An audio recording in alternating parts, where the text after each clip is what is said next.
Setiap orang bisa memiliki hidup tanpa batas apabila mereka bersedia mempelajarinya.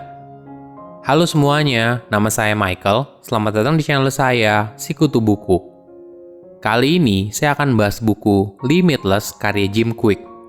Sebelum kita mulai, buat kalian yang mau support channel ini agar terus berkarya, caranya gampang banget.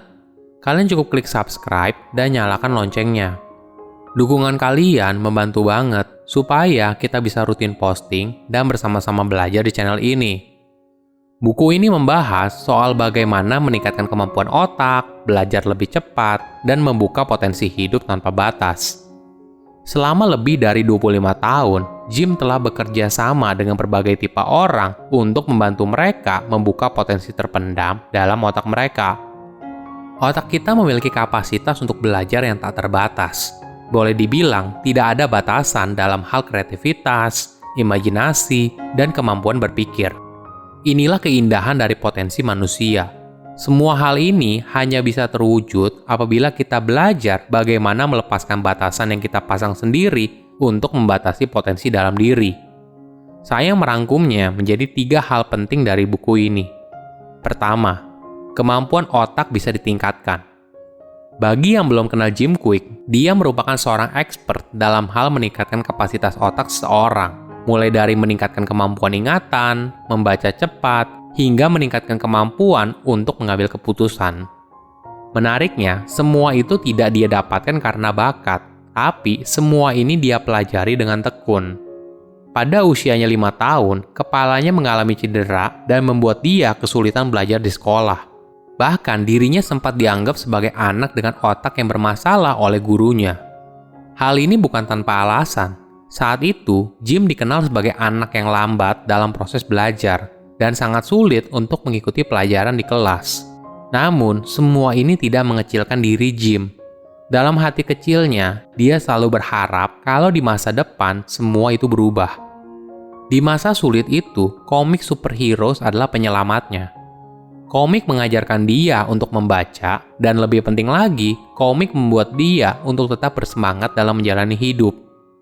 Bertahun-tahun kemudian, Jim mulai belajar soal otaknya sendiri, kenapa dianggap bermasalah, dan bagaimana untuk memperbaikinya. Perjalanan ini mengajarkan Jim kalau otaknya tidaklah rusak. Otaknya hanya butuh cara belajar yang berbeda. Pencerahan ini menghancurkan semua batasan yang sebelumnya dia taruh sendiri kalau otaknya rusak dan bermasalah. Hingga akhirnya, dia sekarang dikenal sebagai orang yang punya super brain dan membantu orang lain untuk membuka potensi super brain mereka. Bagi Jim, semua orang punya potensi besar dalam diri mereka masing-masing. Cara untuk mengaktifasinya yaitu dengan melepaskan batasan yang ada di dalam dirimu.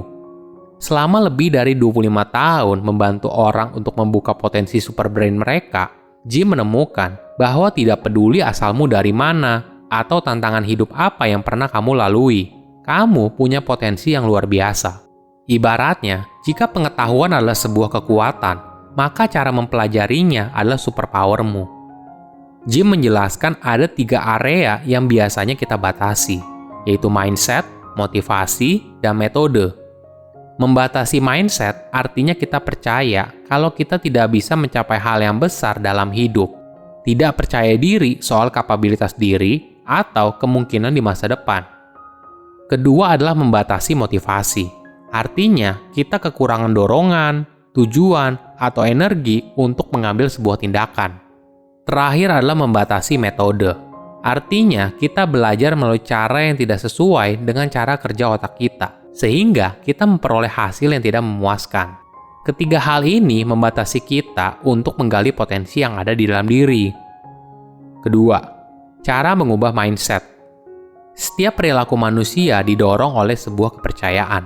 Kita tidak dilahirkan dengan mindset yang statis tentang apa yang bisa kita capai dalam hidup. Namun, dalam perjalanan hidup, kita cenderung membatasi mindset kita sendiri, hingga akhirnya kita tidak hidup sesuai dengan potensi yang kita miliki. Ada contoh yang bagus soal mindset. Coba bayangkan ada seekor anak gajah yang kakinya diikat rantai. Ketika dia masih kecil, dia coba berkali-kali untuk menarik rantainya agar copot, tapi tentu saja tidak bisa, karena saat itu dia masih belum kuat. Namun, ketika gajah itu semakin besar dan semakin kuat, tentu saja dia bisa dengan mudah menarik rantainya hingga terlepas. Tapi hal itu tidak terjadi. Gajah itu tidak pernah mencoba lagi untuk menarik rantainya hingga terputus. Karena sewaktu kecil, dia sudah mencobanya berkali-kali dan gagal. Pertanyaannya seperti ini. Berapa banyak dari kita yang seperti gajah itu? Berapa banyak dari kita yang berhenti mencoba hanya karena kita pernah gagal di masa lalu atau bahkan belum pernah memulainya sama sekali? Tanpa sadar, kita telah membatasi potensi dalam diri melalui mindset kita sendiri. Apakah semua ini bisa diubah? Tentu saja bisa. Jika rasa pasrah dan tak berdaya si gajah berasal dari pelajaran hidupnya yang gagal di masa lalu, tentu saja hal ini sangat mungkin jika kita belajar bagaimana melihat hidup sebagai potensi tanpa batas. Ketiga, motivasi dan metode belajar tanpa batas. Ada fakta menarik yang saya pelajari dari buku ini. Setiap pembelajaran adalah sesuatu yang tergantung situasi dan kondisi. Contohnya seperti ini. Buku mana yang bisa kamu pelajari lebih cepat? Buku yang kamu pelajari karena terpaksa, misalnya karena tugas kuliah, atau buku yang direkomendasikan oleh orang yang kamu kagumi? Tentu saja pasti yang kedua. Jika kita membaca buku dengan penuh rasa penasaran dan kesenangan, maka tanpa kita sadari, kita akan belajar lebih cepat. Jim memberikan rumus kalau motivasi sama dengan tujuan dikali energi dikali langkah kecil sederhana. Kita butuh tujuan yang jelas kenapa kita ingin melakukan hal itu. Jika balik ke contoh buku tadi, kita punya tujuan membaca buku hasil rekomendasi orang yang kita kagumi karena mungkin kita ingin menjadi seperti dia. Contoh lain, seorang anak yang juara 1. Mungkin dia tidak belajar karena dia suka belajar, tapi dia belajar dengan rajin karena dia ingin menciptakan masa depan yang lebih baik untuk keluarganya. Tujuan untuk memperbaiki kondisi ekonomi inilah yang membuat anak itu punya motivasi yang kuat untuk belajar. Setelah tujuan, kedua adalah soal energi. Tadi di awal, saya sempat bahas kalau setiap pembelajaran adalah sesuatu yang tergantung situasi dan kondisi. Artinya, kalau kita mau setiap hari membaca buku 30 menit, tapi kita selalu pulang dalam keadaan lelah, kamu mungkin tidak akan bisa secara disiplin menjalankannya. Ketiga adalah soal langkah kecil sederhana. Jika kamu punya tujuan dan energi, hal lain yang penting adalah kamu harus tahu dari mana memulainya. Kebanyakan orang belum mulai, tapi sudah merasa bingung harus mulai dari mana. Ingat, sekecil apapun langkah yang kamu ambil akan mendekatkan kamu pada tujuan yang ingin kamu capai. Bagian ketiga dari buku ini adalah soal metode tanpa batas. Artinya, proses yang spesifik bagaimana menyelesaikan sesuatu, khususnya dalam hal urutan langkah apa yang harus dilakukan dari awal hingga selesai.